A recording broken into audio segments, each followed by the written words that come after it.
Karimnagar Congress party ముఖ్య నాయకులమైన మేమందరం కూడా ఈరోజు కరీంనగర్ జైలుకు వచ్చి జైల్లో మొన్న బండి సంజయ్ గారు అరెస్ట్ అయినప్పుడు కేసీఆర్ వరకు రూమ్ కట్టించినా అని చెప్పి వరంగల్ మీటింగ్ లో బహిరంగ ప్రకటనలు అనౌన్స్ చేసినప్పుడు మరి ముఖ్యమంత్రి గారికి రూమ్ కట్టిండా కట్టలేదా అని జైలు అధికారులు తెలుసుకుందామని వచ్చాం. ఎందుకంటే మా గౌరవ ఎంపీ పూర్తిగా మతిస్థిమితం తప్పినట్టుగా జోకర్ గా కరీంనగర్ పార్లమెంట్ సభ్యుల ఉన్నటువంటి హోదాను కరీంనగర్ పౌరుల యొక్క పరువు తీస్తా ఉన్నాడు. ఒక్కసారి అంటాడు వైకుంఠ రథాల టైర్లు కోస్తా అంటాడు, ఒక్కసారి అంటాడు సినిమా థియేటర్లో దగ్ధం చేస్తా అంటాడు, ఒక్కసారి మసీదులలో పెట్టి శివాలు వెళ్తే మీరు శివాలు వెళ్తే మాయ అంటాడు. లేకపోతే ఆయనకు మతిస్థిమితం తప్పినట్టుగా గతంలో బండ్లు పోతే బండ్లు ఇస్తాం, బోడలు పోతే బోడలు ఇస్తాం, గుండు పోతే గుండు ఇస్తా అన్నాడు. అంటే పూర్తిగా కరీంనగర్ పార్లమెంట్ సభ్యుడు అనేటువంటి గౌరవాన్ని మంటగలుపుతున్న వ్యక్తి అసలు రంగు తెలంగాణ ప్రజలకు తెలవాలి.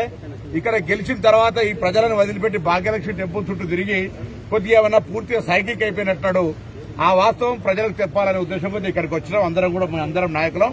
ఇక్కడ జైలర్ గారిని అడిగితే జైలు రూల్ ప్రకారంగా ఎవరు జైల్లో ఉన్నటువంటి ఖైదీలు రూమ్ కట్టడానికి వీల్లేదు. ఒకవేళ అటువంటి విధంగా మాట్లాడితే అది పొరపాటు. ముఖ్యమంత్రి గారి కొరకు జైల్లో రూమ్ కట్టడం కానీ అటువంటిది కానీ లేదు అని చెప్తా ఉన్నాడు ప్రత్యక్షంగా మీ అందరి ముందట. సో అంటే బండి సంజయ్ అనేటువంటి వ్యక్తి ఏ విధంగా ఫేకు పాతాల పోషెట్టి ఏ విధంగా అబద్దాలు చెప్తా ఉన్నాడో, ప్రజలు మభ్యపెట్టడానికి రెచ్చగొట్టడానికి ఏ విధంగా మాట్లాడుతా ఉన్నాడో ఒకసారి భారతీయ జనతా పార్టీ నాయకత్వం గమనించాలి. స్ట్రీట్ రౌడీ కంటే, స్ట్రీట్ ఫైటర్ కంటే వీధిలో ఉండేటువంటి గల్లీ ఇంకా కార్పొరేటర్ అనుకుంటున్నటువంటి ఆ విధంగా కంటే కార్పొరేటర్ కూడా ఇలా ఒక హుందాగా బతుకుతున్నటువంటి పరిస్థితులల్లా అంతకంటే హీనంగా రాజకీయాలను పూర్తిగా అవహేళన చేసే విధంగా ఉన్నటువంటి బండి సంజయ్ వ్యాఖ్యల పట్ల ఈరోజు వాస్తవాలను తెలంగాణ ప్రజలు చెప్పడానికి మేమందరం కూడా ఈరోజు జిల్లా కాంగ్రెస్, నగర కాంగ్రెస్, మొత్తం నియోజకవర్గంలో మొత్తం ఉమ్మడి జిల్లాకు సంబంధించి అందరం కూడా వచ్చినాం. ఇగో ఇది ప్రజలు, తెలంగాణ ప్రజలు గమనించండి. బండి సంజయ్ అనేటువంటి వాడు ఒక పెద్ద బాతాల పోషెట్టి ఫేక్. ఇక్కడ గెలిచిన తర్వాత ఇక్కడ ప్రజలకు కనబడతలేదు. ప్రతి మండలంలో కూడా పొద్దున పోలీసులు కేసులు పెట్టి మా ఎంపీ ఎక్కడా అనేటువంటి పరిస్థితి ఉత్పన్నమవుతా ఉంది. ఎప్పుడన్నా హనుమాన్ జయంతులకు ఎప్పుడో ర్యాలీలకు వచ్చి ప్రజలను రెచ్చగొట్టడం తప్ప ఇక్కడ ప్రజలకు రైతుల ఇబ్బందులున్నా, ముంపు గ్రామాల సమస్య ఉన్నా, వేములవాడ దేవాలయం హిందువులని చెప్పుకునే ఆయన ముఖ్యమంత్రి హామీ గురించి కానీ ఎక్కడ కూడా ఏం చేస్తున్నాడు.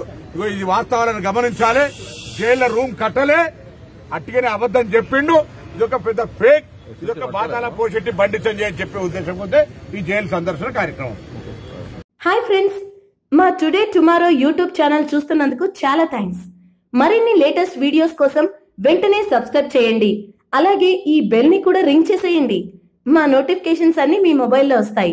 అలాగే మా వీడియోస్ మీకు నచ్చితే లైక్ చేయండి, షేర్ చేయండి, నచ్చకపోతే కామెంట్ చేయండి.